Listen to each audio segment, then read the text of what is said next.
Olá, alunos! Eu sou a professora Kátia Lima e nós vamos falar agora do Decreto 6.029 de 2007. Se você está fazendo o curso completo, provavelmente já viu o Decreto 1.171, que serve de base para a gente começar a falar desse decreto.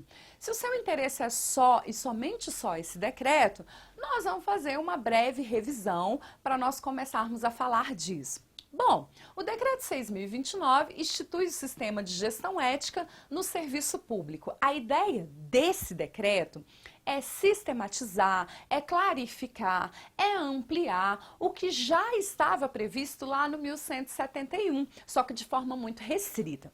O Decreto 1171, ele é de 94, o Decreto 6.029 é de 2007, então nós tivemos aí um tempo enorme em que o 1171 é que regulou a questão das comissões de ética. Bom, vamos relembrar um pouquinho que lá no decreto 1171 de 94, nós temos no final dele, no capítulo 2, a gente tem o capítulo 1, que é dividido em 3 seções, regras deontológicas, direitos, deveres e vedações, e o capítulo 2, que fala das comissões. Se você for lá no decreto 1171, ele está todo riscado, né?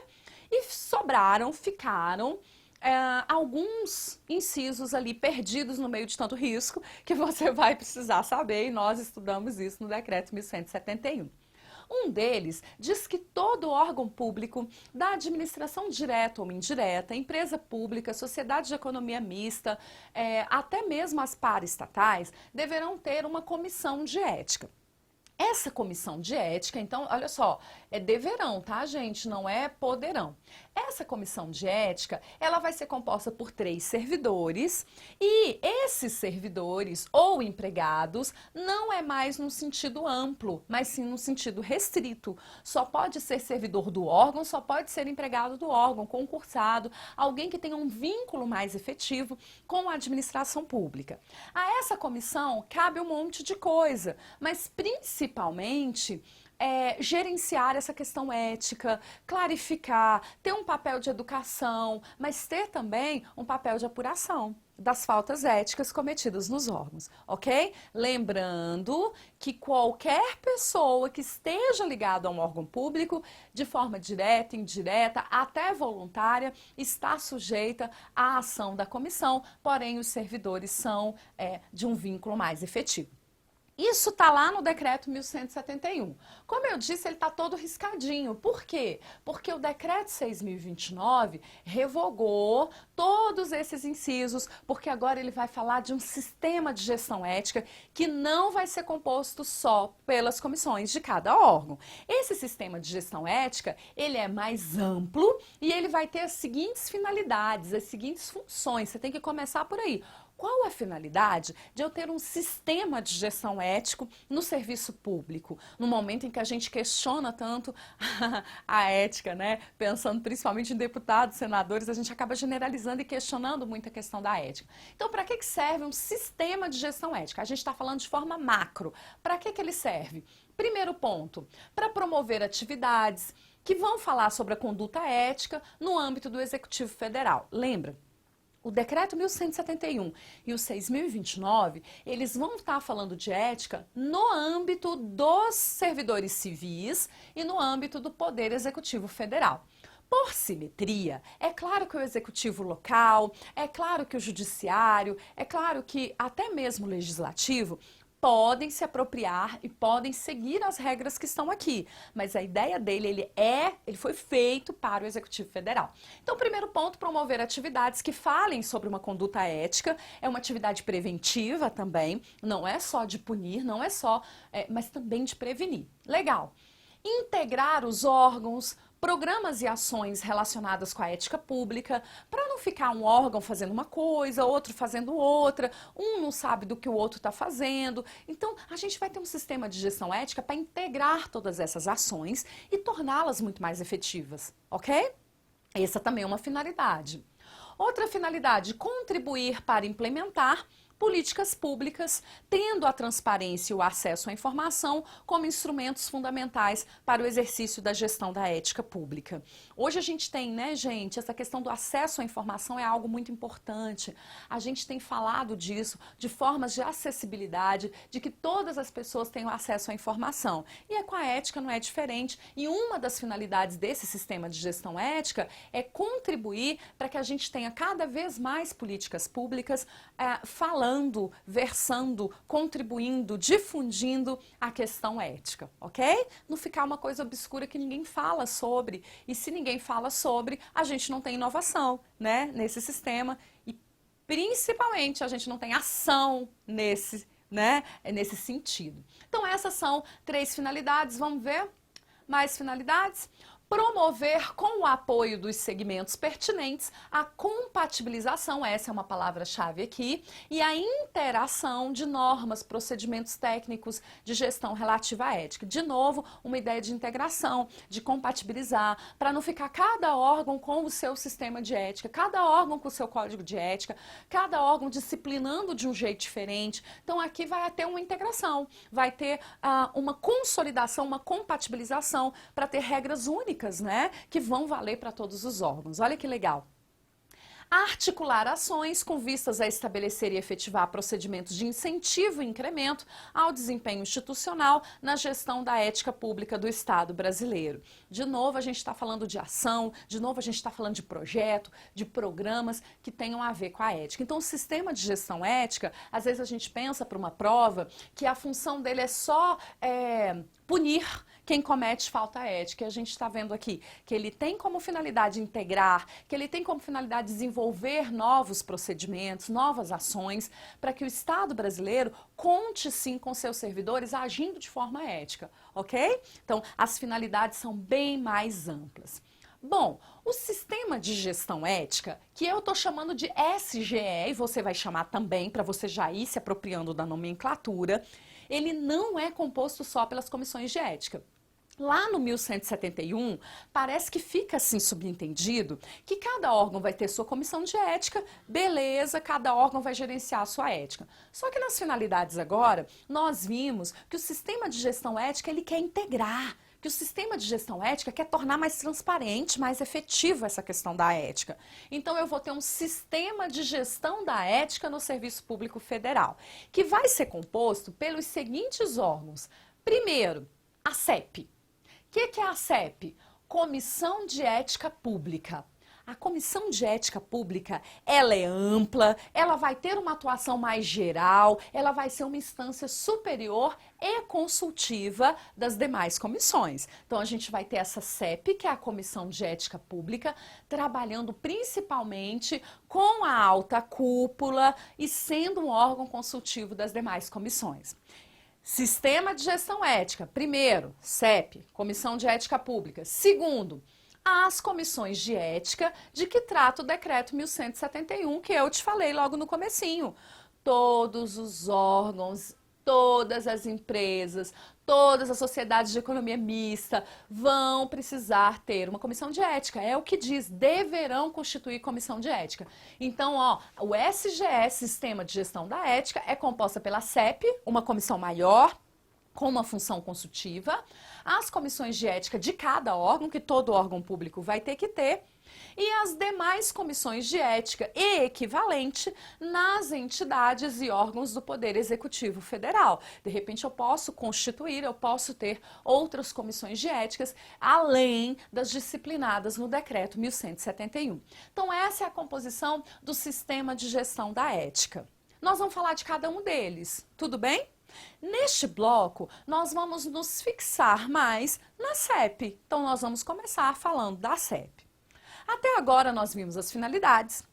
Até agora, nós falamos da composição do sistema de gestão de ética. E agora, nós vamos nos deter um pouquinho mais na Comissão de Ética Pública. Nós vamos falar da CEP. Quando a gente pensa numa prova em que esse decreto vai ser abordado, não são todas, hein? Geralmente provas de cargos para o Executivo Federal costuma cair o decreto 6.029. Então você tem que estar atento para você acertar. E, gente, geralmente, posso afirmar para vocês, 80% das questões vem tratando da CEP. Então é algo que você precisa saber. A Comissão de Ética Pública, ela é composta por 7 brasileiros. Eu falei nato? Não falei nato, não é? Então, naturalizado pode? Pode. 7 brasileiros. 7 pessoas. Percebeu que número ímpar? 7 pessoas. Olha, essa questão do voto numa comissão que eu tenho número ímpar, você já vai saber que o presidente vai ter um voto diferenciado, não é? Em caso de empate, que a gente chama de voto de qualidade. Então, ó, 7 brasileiros. Esses 7 brasileiros precisam ter idoneidade moral. Gente, não precisava nem estar escrito. Você imagina eu fazer parte de uma comissão de ética pública, que é o órgão maior, que vai estar ali, ó, subordinado à Casa Civil da Presidência, e eu não tenho idoneidade moral? Todo mundo questiona a minha moral? Ai, ai, ai, né? Então, ó, 7 brasileiros com idoneidade moral, 7 brasileiros que têm que ter uma reputação ilibada e uma notória experiência em administração pública. Se eu estou falando de ética pública, se eu estou falando, vai envolver Lei 8.112, vai envolver vários outros, né, letras aí de lei, eu tenho que ter alguém que tenha uma experiência, que tenha um conhecimento em administração pública. E aí é legal que ele coloca assim, ó, notória experiência. Ele não falou conhecimento. Você percebe? Qual a diferença? Conhecimento é teórico, né? Experiência é prática, teórica e prática, beleza? Reputação ilibada, gente, é uma reputação legal diante da sociedade, nenhum escândalo, nada, né, que comprometa a sua imagem porque ele vai estar numa comissão de ética pública. Ok?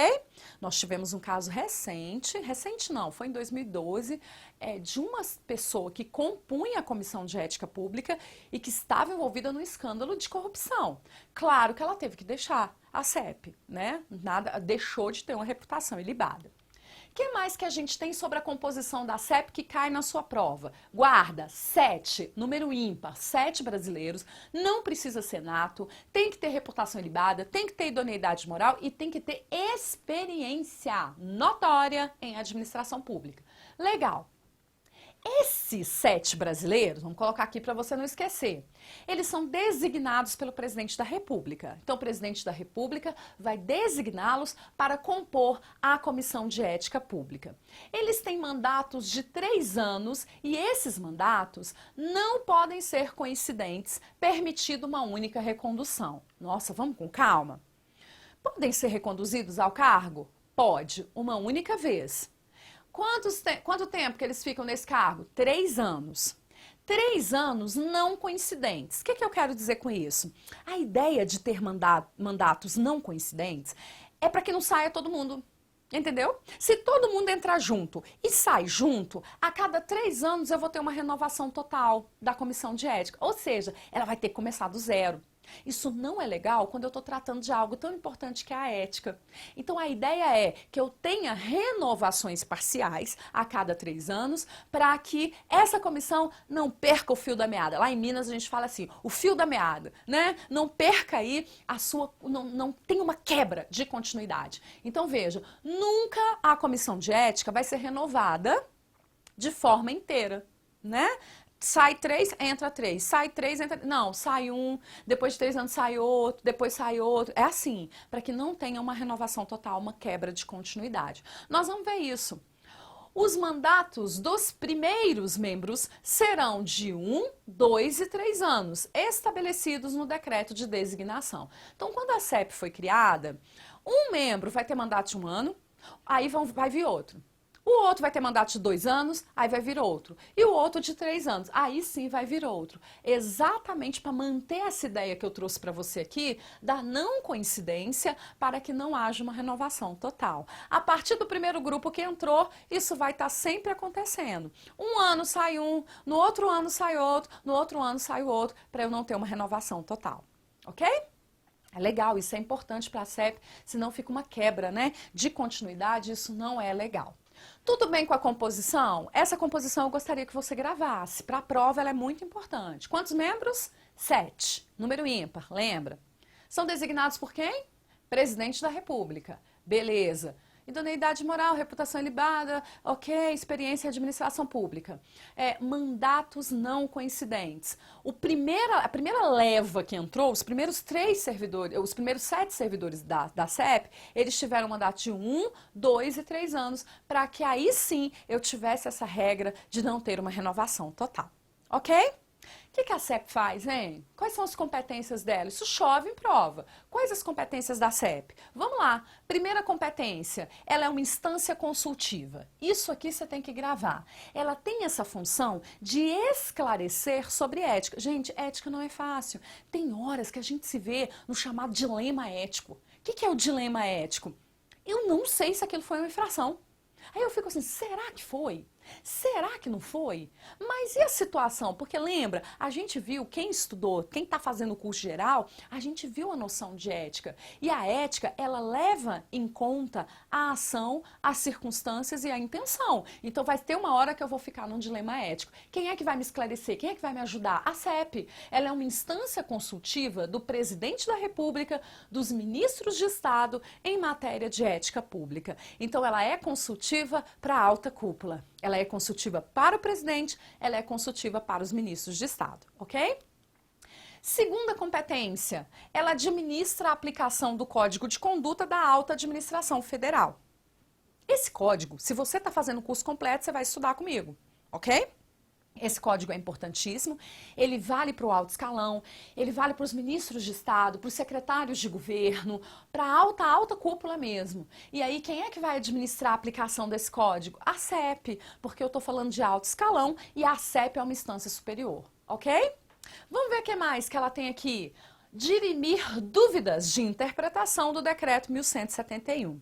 Gente, o decreto tem um a mais aqui, né? 1171. O decreto 1171, ele é um decreto fácil, né? Não sei se gera tanta dúvida não, mas se gerar alguma dúvida, quem vai dirimir essa dúvida, quem vai me auxiliar a entender esse código é a CEP, ok? Aí aqui não fala que é para alta cúpula, então qualquer comissão de ética pode pedir à CEP esclarecimentos quando houver dúvidas de interpretação do código de ética, ok? Legal, são as competências dela. Cai muito em prova isso aqui. O fato dela ser uma instância consultiva dos ministros de Estado, do presidente da República. O que mais? Tem mais competência.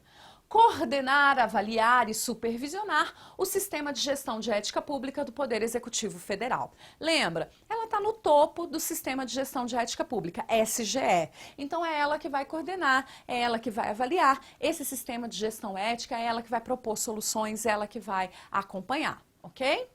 Aprovar o seu regimento interno, uma atividade bem administrativa. A CEP vai ter um regimento interno que vai disciplinar seu funcionamento, número de servidores de apoio, sua secretaria, enfim, é ela que vai aprovar o seu regimento interno, não é o presidente da República. Já caiu em prova que o presidente da República é quem faz o regimento interno da CEP. É errado, a própria CEP tem essa função administrativa. Escolher o seu presidente é uma outra função administrativa dos 7 membros. Quem vai ser presidente? É a CEP quem vai escolher, ok? O próprio presidente. Muita atenção, gente.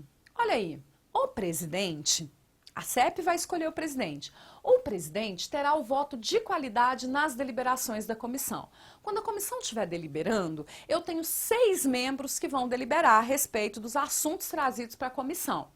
O presidente, ele não vota de forma normal. Ele vai votar com um voto de qualidade. Quando houver o quê? Empate. Se eu tenho 6, 3 votaram a favor, 3 votaram contra, quem é que vai decidir? O presidente com seu voto de qualidade. Então, ele não vota de forma ordinária, ele vota de forma extraordinária na questão do voto de qualidade.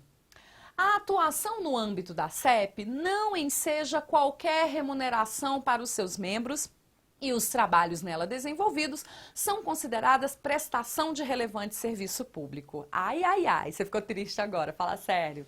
Eu estava explicando e você falando assim, eu vou querer ficar na CEP, eu vou querer ser lotado na CEP. Não ganha nada, viu? Ganha sim. Claro que ganha. Olha aqui, você ganha a honra de estar prestando um serviço de relevante interesse público. Mas mais nada, tá? Geralmente são servidores, né? Já são servidores do órgão que são cedidos para trabalhar na CEP. Mas você não ganha nenhuma função comissionada a mais, pelo menos não está previsto. Pode até ser que ganhe, mas de uma outra forma, por um outro motivo, não por estar trabalhando na CEP. Esses dois pontos é importante. Presidente com voto de qualidade e a ideia de que não tem remuneração por participar da CEP. Ok? Vamos continuar? Ó, importante, composição, sistema de gestão da ética, começa com a CEP, depois as comissões, depois outras comissões que podem ser instituídas. Tem essa hierarquia. Composição da CEP você já viu, as principais competências dessa comissão, ser um órgão consultivo, ser um órgão para dirimir dúvidas do decreto e ser um órgão que coordena, que escolhe seu presidente e que também elabora o seu regimento interno. Essas são as principais competências. Aí, gente, o decreto fala que a CEP vai dispor, vai ter uma secretaria executiva. Essa secretaria executiva, ela é subordinada à CEP, então ela está dentro da estrutura da Comissão de Ética Pública, ok? Chama-se Secretaria Executiva. Essa secretaria executiva é vinculada à Casa Civil, então se você passar num concurso do Executivo Federal e for lotado na Casa Civil, pode ser que você trabalhe na secretaria executiva da Comissão de Ética Pública, porque ela é vinculada à Casa Civil, porém subordinada à Comissão de Ética Pública. Que mais? Tem a função de prestar o apoio técnico e administrativo aos trabalhos da comissão. Gente, por favor, né? Quem trabalha na CEP nem recebe por isso. É uma prestação de serviço público relevante. Tem questões que são administrativas, o processo que eu tenho que olhar, carimbar, despachar, atender telefone, resolver problemas administrativos. Quem é que vai fazer isso? Esses 7 membros? Não, a Secretaria Executiva que está vinculada à CEP, que é da Casa Civil e que vai fazer essa parte mais administrativa dos trabalhos da comissão, ok? A Secretaria Executiva, então, ó, vinculada à Casa Civil, subordinada à CEP. Nessa primeira parte, nós vamos parar aqui. Pode ser? Por quê? Porque no próximo bloco nós vamos falar das comissões de ética. Ah, professora, mas lá no decreto 1171 já está falando. Mas aí a gente tem que ver, porque esse decreto que está disciplinando. Então, neste bloco, nós falamos do sistema de gestão de ética pública, apresentei para vocês a CEP, Comissão de Ética Pública, que tem a sua secretaria executiva e por hora é isso. É isso que eu quero que você grave. No próximo bloco, nós vamos continuar falando das comissões. Não perca! Força, foco, fé e até mais!